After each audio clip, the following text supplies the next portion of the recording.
my question is this. If homosexuals believe that they're born that way and don't have a choice, and me being a Christian, I believe that I was born a Christian because I believe that God created me in his image. That means that I didn't have a choice to be Christian. Then how come I have fewer rights, or my rights aren't as important as a homosexual who believes that they were born that way? Well, and it's interesting that you bring that up, Terry, and I think it's a good argument.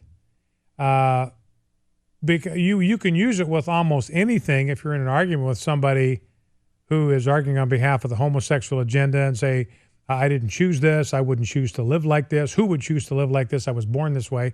Well, the way I am, I was born this way. And when you think about it, Terry, who would choose at this time in our nation's history to be a Christian? You're ridiculed, you're mocked, you're made fun of, you get fired. I mean, we're getting ready to fire a county clerk in Kentucky for being a Christian. Fire chief in Atlanta got fired for being a Christian. I mean, who would choose a lifestyle where you are the unending subject of ridicule, mockery, and contempt by liberals in society, by elites, by professors, on the media, by politicians? Who's going to choose that? So our defense is, hey, I was born that way.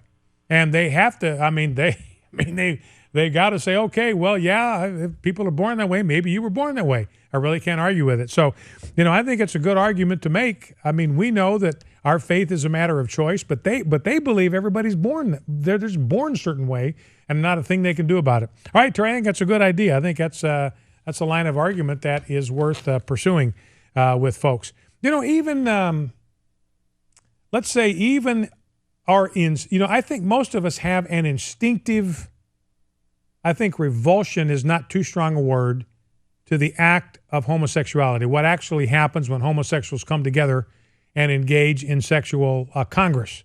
We look at that, and there's just an inner revulsion to that, which, by the way, is the root of the Hebrew word for abomination. God has the same reaction to it that you and I do. It's not the only thing that's an abomination. Don't misunderstand me. God says cheating in business gives him the same, makes him want to heave too. So it's not like it's only homosexuality. But that instinctive revulsion that we have when we think about I was born that way. There's not a thing I can do about that. I was born that way, to have that sort of internal reaction.